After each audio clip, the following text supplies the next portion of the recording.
Saudara, di hari terakhir di tahun 2025 ini, Kompas Bisnis masih menjumpai Anda dan kami akan merangkum apa saja dinamika yang terjadi di pasar saham Indonesia. Dan sepanjang tahun 2025, pasar saham Indonesia mencatatkan fenomena yang tidak biasa. Mulai dari rekor IHSG yang terjadi secara rally puluhan kali, manggungnya saham-saham yang berfundamental kurang menarik, hingga IPO yang mencuri perhatian. Ada pula saham-saham yang meroket hingga menembus lebih dari 12.000%, hingga saham yang terjun bebas ke dasar bumi. Semuanya berlangsung semarak sepanjang tahun 2025. Saudara, Kompas Bisnis kali ini akan membahasnya lebih lengkap untuk Anda. Yang pertama, kita lihat data rekor IHSG sepanjang tahun 2025. Nah, ini dia. IHSG, saudara, mencatatkan sejarah di tahun 2025 dengan mencetak rekor tertinggi sebanyak 24 kali. Padahal saat memasuki tahun 2025, IHSG sempat tertekan di level terendahnya di posisi 5.967 di bulan April. Posisi ini hampir menyamai level terendah IHSG pada 2021.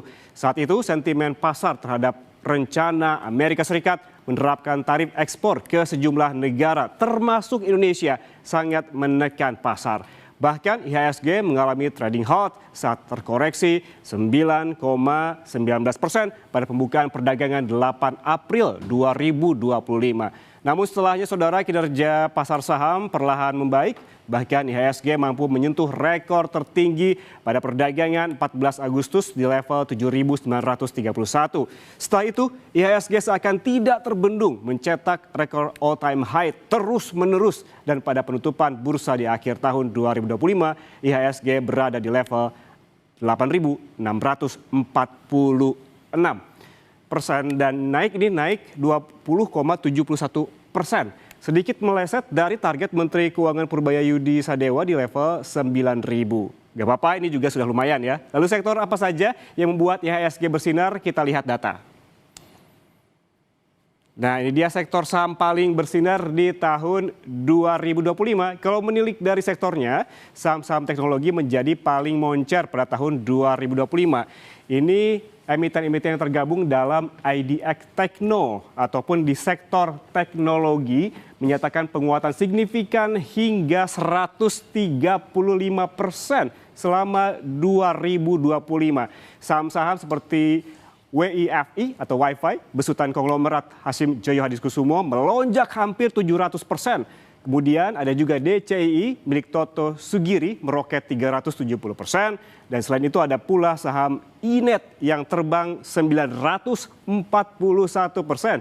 Dan juga ada CYBR yang melonjak 342%. Semua emiten ataupun saham tadi yang saya sebutkan ini ada di IDX Tekno ataupun di sektor teknologi.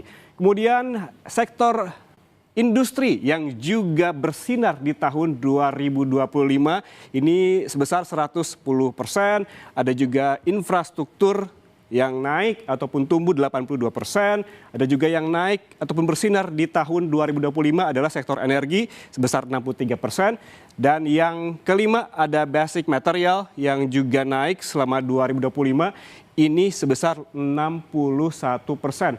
Dan saudara, kemudian saham mana saja yang paling moncer selama tahun 2025? Kita ke data selanjutnya. Nah, ini dia saham dengan kenaikan tertinggi di tahun 2025. Lonjakan paling ekstrim di Bursa Efek Indonesia terjadi pada emiten yang sebelah kiri saya. Ini ada UDNG. Ini yang paling tinggi milik PT Agro Bahari Nusantara yang bergerak di bidang budidaya udang faname. Ini tembus sampai 12.280%, luar biasa. Anda yang memiliki emiten ini dari awal tahun tentu sedang sumringah ya. Namun demikian lonjakan harga saham UDNG ini berbanding terbalik, saudara, dengan kinerja keuangannya yang masih rugi. Kira-kira kenapa ya? Kita bergeser ke saham yang dengan kenaikan tertinggi lainnya. Yang kedua, posisi kedua ini ada saham CBRE yang naik fantastis sebesar 5.057% dan memiliki dukungan sentimen korporasi yang lebih jelas karena adanya persetujuan penambahan modal. Sementara itu di posisi ketiga ini ada Koin atau dengan kode COIN.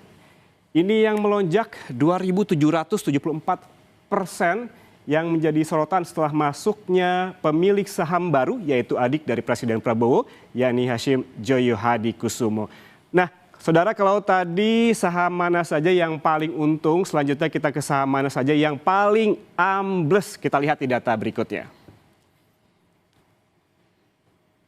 Kita lihat ke data berikutnya, saham yang paling ambles di tahun 2025. Nah, ini dia merah semuanya. Saham yang terjun paling ekstrim terjadi pada CSMI yang turun ini minus 93% selama tahun 2025. Mengapa demikian? Karena menurut ekonom, saudara, emiten ini mendapatkan tekanan dari sisi operasional yang tidak lagi mengelola merek Texas Chicken.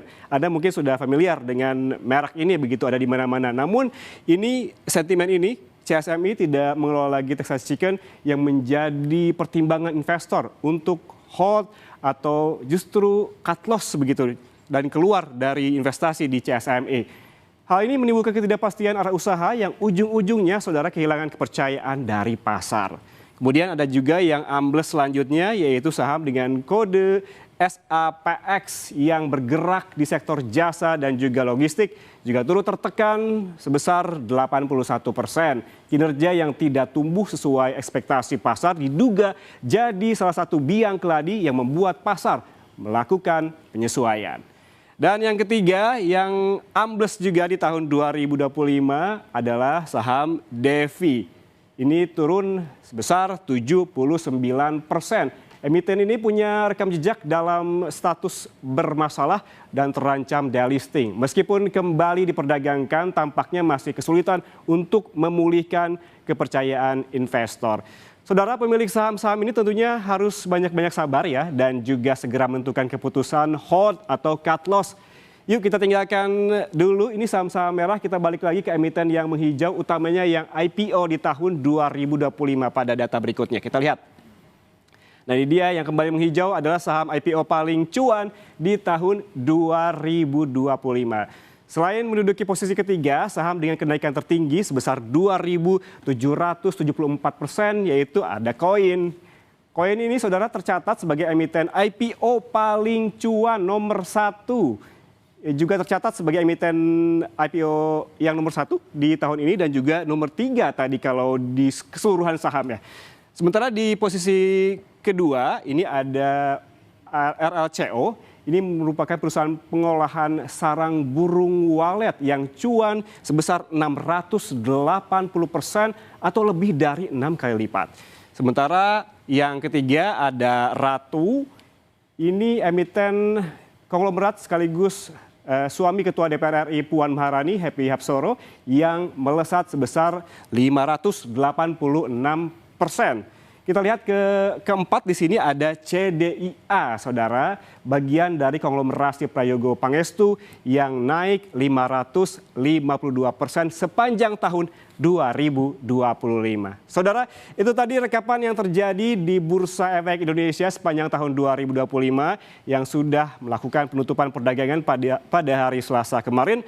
Lalu sebenarnya apa saja yang membuat IHSG meroket di tahun 2025 dan mengapa ada saham dengan kenaikan harga yang ekstrim di tengah lesunya keuntungan, serta ada fenomena apa lagi sepanjang tahun 2025 di pasar saham? Kita akan bahas usai jeda. Tetaplah bersama kami di Kompas Bisnis.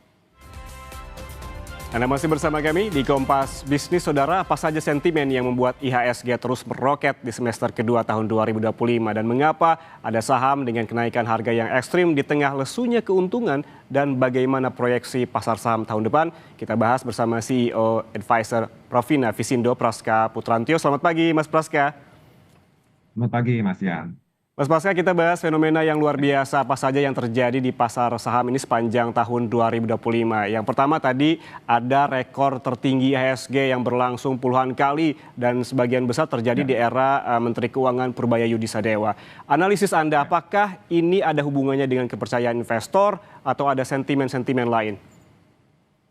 Ya, baik. Jadi memang pergerakan IHSG di sepanjang tahun 2025 ini yang akhirnya bisa dikatakan ditutup ya cukup kuat sekali, returnnya sebesar 22,13% ya. Seperti itu dengan dana asing meskipun secara kumulatif masih tercatat net sale 17,34 triliun. Namun kalau saya rekap sekitar 3 bulan terakhir ini banyak ditopang oleh dana asing yang masuk ya di kuartal 4 di sekitar pasar reguler 3 triliunan.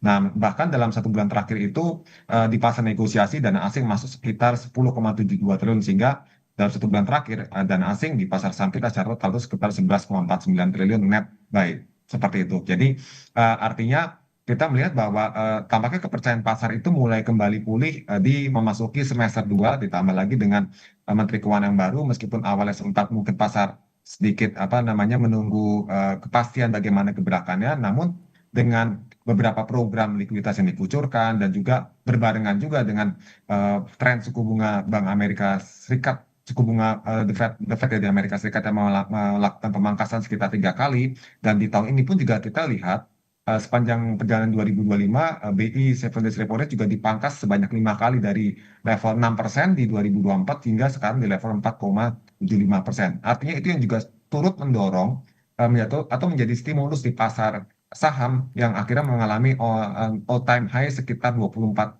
kali di tahun 2025 ini dan tembus di level 8.700-an Hmm.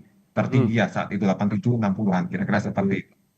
Oke, berarti ada kepercayaan yang membaik di semester 2, kemudian dana asingnya juga mulai perlahan masuk, dan ada sentimen secara global juga yang mempengaruhi rally rekor all-time high-nya IHSG di tahun 2025 ini. Kemudian kalau kita ngomong soal sektor nih Mas Praska, Kompas Bisnis tadi mencatatkan bahwa teknologi jadi sektor yang paling bersinar. Apakah Anda melihat ada pergeseran sektor yang paling bersinar dibanding tahun lalu?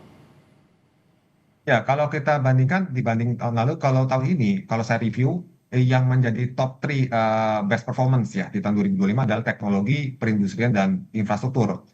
Sementara kalau kita bicara di tahun 2024, itu pergerakan secara sektor tertingginya ditempati oleh sektor energi, properti, dan kesehatan. Tentu saja ada pergeseran di sini rotasi sektor. Nah, kalau kita akan melihat kembali pada perjalanan di 2025, sektor apa namanya tadi yang saya sebut sebagai sektor teknologi perindustrian ini banyak ditopang oleh saham-saham teknologi di antaranya kalau saya data yang saya miliki adalah seperti DCII, ada MLPT dan juga ada MTEK Buka ya kan. Hmm. Itu saham-saham teknologi yang mungkin kalau kita lihat di tahun 2024 tidak terlalu perform perform tapi tahun 2025 ini cukup dominan seperti itu khususnya di PT DCI Indonesia DCI. Nah, ini yang cukup mendongkrak dari sektor teknologi. Di samping itu untuk saham dari sektor infrastruktur kita melihat di sini ada Arco, ada Mora, ada Link ya kan, Excel dan Telkom yang juga kembali bangkit dari tren bearish itu juga turut menopang penguatan dari sektor apa namanya infrastruktur. Sementara kalau dari sektor perindustrian kita melihat di sini ada saham Astra dan UNTR ya dengan market cap yang tentu saja besar. Astra di sini tercatat menguatnya cukup signifikan sekitar 36% sepanjang satu Hmm. tahun 2025. Artinya saham tersebut ya cukup mampu melawan pesimisme ya karena Hmm. kita bicara industri otomotif di tahun 2025 ini kan tampaknya mengalami tantangan cukup besar di samping karena faktor daya beli dan juga persaingan juga kompetisi yang cukup ketat. Hmm. Namun Astra ditopang dengan outlook dari anak usaha yang masih positif ya ini membuat sama SCI mampu tumbuh sekitar 36,73% dan samping itu UNTR pun juga mampu bangkit ya di tengah tekanan harga komoditas batu bara mampu bangkit plus 10,17% itu yang membuat Hmm. akhirnya sektor perindustrian mampu bisa kembali positif menjadi top 3 performance tahun ini. Oke, kalau ngomong-ngomong soal sektor yang paling bersinar, ada juga saham yang memang tadi kita catatkan yang mengalami kenaikan yang cukup luar biasa. Ada fenomena luar biasa yang terjadi pada perusahaan yang bergerak di bidang budidaya udang faname dengan kode saham UDNG. Yang hingga kemarin ini secara tahunan kenaikannya lebih dari 12.000 yang mencatat 12.000% begitu, mencatatkan emiten ini dengan kenaikan tertinggi pada tahun 2025. Namun kita juga lihat laporan keuangannya ini tidak sejalan dengan keuntungan yang tercatat dalam laporan keuangannya. Menurut Anda mengapa demikian? Ya, baik. Jadi memang ada beberapa hal yang membuat mengapa banyak saham yang kalau kita lihat kinerjanya menurun atau bahkan negatif, tapi performanya naik luar biasa seperti itu. Dari pandangan saya melihatnya memang di sini ada beberapa fenomena. Yang pertama, mungkin investor melihatnya lebih kepada prospek ke depan, rencana bisnis atau apa rencana perusahaan dari emiten tersebut itu ke depan akan lebih menjanjikan ya, akan ada potensi pembalikan arah di tahun-tahun mendatang sehingga meskipun saat ini performanya kurang bagus, ya kita melihatnya akan bagus sehingga pada saat harga yang belum terlalu banyak naik akan dikoleksi. Nah, itulah yang membuat sahamnya akhirnya naiknya luar biasa seperti itu. Itu yang Mhm. pertama. Yang kedua adalah kejenuhan market di saham-saham big caps. Jadi Hmm. saham-saham big caps kita bicara 2025, kita bicara contoh misalnya perbankan atau mungkin barang konsumer primer, Hmm. bahkan non primer pun retailer dan sebagainya ini kan pergerakannya ya saya katakan so-so, ada yang bahkan masih minus. Contoh perbankan juga yang biasa jadi andalan backbone market juga masih apa ya sideways ya, trennya dalam sideways jangka pendek, mungkin jangka menengah masih agak bearish seperti itu, sehingga akhirnya investor terutama retail mungkin akan menyenangi saham-saham yang secara pergerakan itu cukup gesit ya. Terus Hmm. biasanya ini terjadi di saham-saham yang kapitalisasinya tuh lebih ke arah kecil hingga menengah, kira seperti itu Mas ya. Oke, berarti banyak juga investor yang berspekulasi di sini kalau kita melihat Ya. secara fundamental kan memang kurang menarik, tapi naiknya terus-menerus rally begitu. Ini juga yang saya catatkan, ini saham dengan kenaikan tertinggi ada juga CBR dan juga Koin.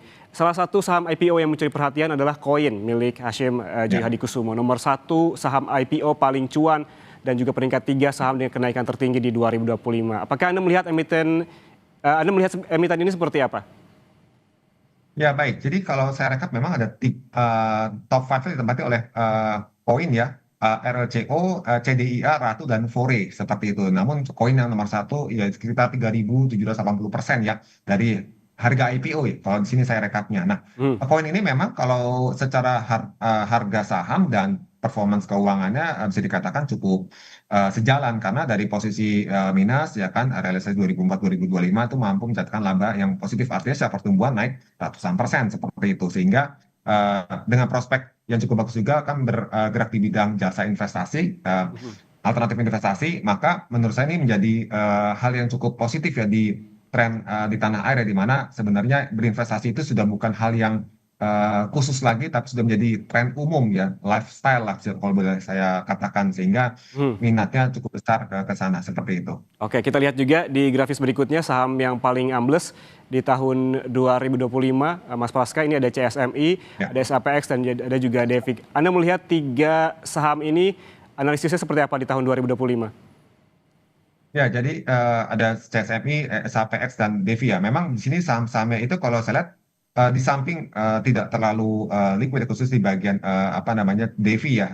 Hmm. Ini kan dengan rata-rata transaksi yang cukup tipis, performansnya tentu saja pastinya apa dipengaruhi oleh kinerja keuangannya yang bisa dikatakan kalau untuk saham Devi itu masih tertekan ya. Contoh mengalami kerugian yang makin dalam di tahun 2025. Sementara kalau kita bicara SAPX ya di sini juga meskipun tidak mengalami apa namanya perubahan yang signifikan, performansnya itu cukup stabil-stabil aja, tapi kecil seperti itu untuk kinerja keuangannya. Maka Hmm. eh, emiten-emiten seperti ini, investor tampaknya mungkin dengan tren yang masih bearish ya di saham tadi, contohnya SAPX yang mengalami eh, penurunan cukup tajam di gambar yang saya lihat. Jadi membuat investor cenderung beralih ke saham-saham lain, dan saham si siapa namanya SAPX PT Satria Hmm. Antaran Prima ini mengalami pergerakan yang cukup sideways sepanjang dari bulan Mei sampai akhir tahun ini. Artinya tidak ada peminat yang lebih besar lagi seperti itu. Oke, kita kembali lagi ke IHSG, Mas Praska. Pada April ini IHSG mengalami trading halt hingga 9,19%. Ini dampak dari sentimen pasar terhadap rencana Amerika Serikat menerapkan tarif ekspor ke sejumlah negara waktu itu. Apakah hal semacam ini masih berpotensi terjadi di tahun depan ataupun di tahun 2026? Ya, jadi kalau apa namanya efek dari kemarin perang dagang itu kan cukup luar biasa ya, bahkan membuat kalau saya lihat dari sisi indikator makro, kurs kita tuh sempat melonjak sentuh 17.000 seperti di bulan Maret ya, akhir kuartal satu, sekaligus membuat indeks kita sempat mengalami koreksi ke titik terendah di level eh, dari data yang saya pantau di level 5.900-an seperti itu. Nah, ini menurut saya peluang untuk di tahun depan tentu saja sudah agak lebih minim ya. Hanya saja yang dikhawatirkan adalah sentimen geopolitik yang bisa melebar, yang mungkin membuat kekisruhan pasar ya. Karena secara apa kondisi ekonomi ini kan tampaknya semua bank sentral cenderung melakukan kebijakan yang sifatnya ekspansif ya, membuat bunga lebih rendah sehingga membuat arus dana investasi itu menjadi lebih banyak ke pasar modal. Nah, namun Hmm. ketidakpastian-pastian timbul karena geopolitik ini, terutama di masalah Cina dengan Taiwan, kita bicara Ukraina dengan Rusia, apakah bisa stabil itu rencana perdamaiannya di Timur Tengah juga. Nah, ini yang menjadi catatan atau PR penting buat investor diperhatikan di tahun 2026 nanti, seperti itu. Banyak yang harus diperhatikan di tahun 2026. Namun jika berkaca di tahun 2025 nih Mas Praska, banyak sekali yang terjadi di pasar saham Indonesia, mulai dari rally IHSG yang tidak tadi sempat kita bahas, kemudian juga ada emiten yang benar-benar naiknya sangat tinggi dan juga ada yang turun sangat rendah begitu. Proyeksi Anda di tahun depan apakah IHSG masih akan berpotensi mencetak rekor all time high yang rally seperti di tahun ini, dan sektor apa yang kemungkinan akan bersinar? Tadi kita sempat membahas 3 sektor paling tidak yang bersinar di tahun ini. Bagaimana dengan di tahun depan? Ya, jadi kalau untuk tahun depan kita melihat indeks itu masih berpotensi tumbuh ya. Hanya saja catatan saya rawan koreksi jangka pendek dulu. Karena indeks kita itu sudah cukup kencang kenaikannya all time high dan secara teknikal pun sudah banyak menunjukkan indikator jenuh beli sebenarnya.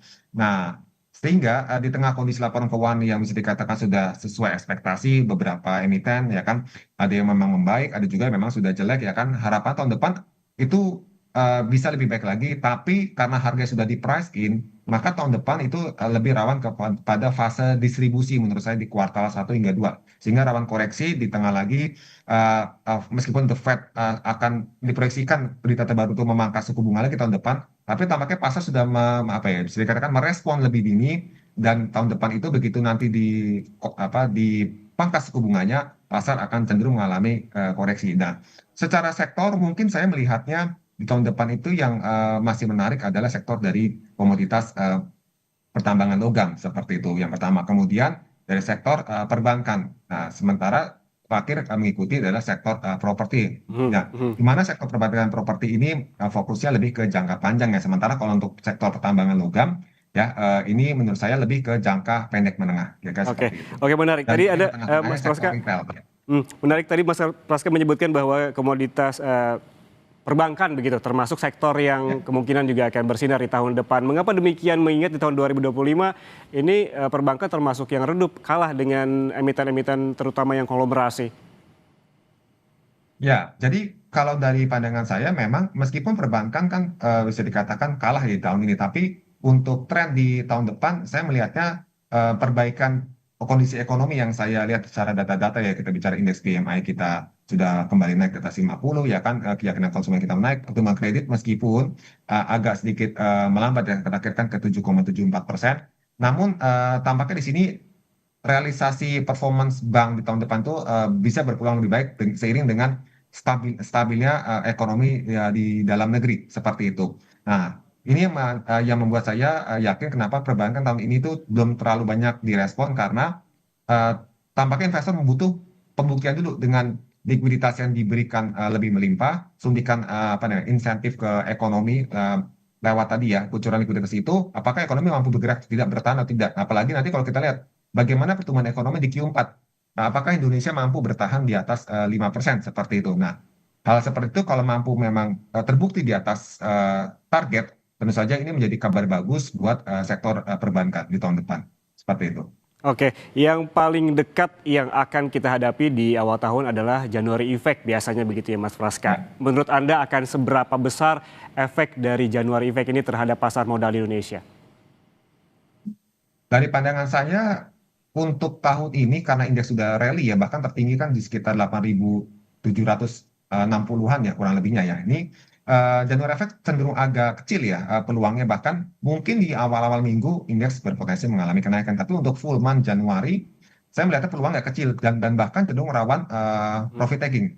Ditambah dengan Oke. kita mungkin ya bisa dikatakan beberapa saham sudah jenuh beli sama beberapa saham konglomerasi ya. Ini yang bisa dikhawatirkan terjadi koreksi jangka pendek sekaligus menekan IHSG. Kira-kira seperti itu. Oke, yang saya catat bahwa dari analisis Mas Praska tadi bahwa di tahun depan masih ada rawan koreksi, terutama di semester pertama, kemudian juga ada kemungkinan profit taking di kuartal pertama, juga memang harus dihadapi beberapa sektor-sektor yang ada pergeseran begitu yang akan bersinar di tahun depan, termasuk ada komoditas dan juga perbankan. Terima kasih CEO Advisor Profina Visindo Praska Putrantio atas waktunya bersama kami di Kompas Bisnis. Sehat selalu. Terima kasih, selamat pagi.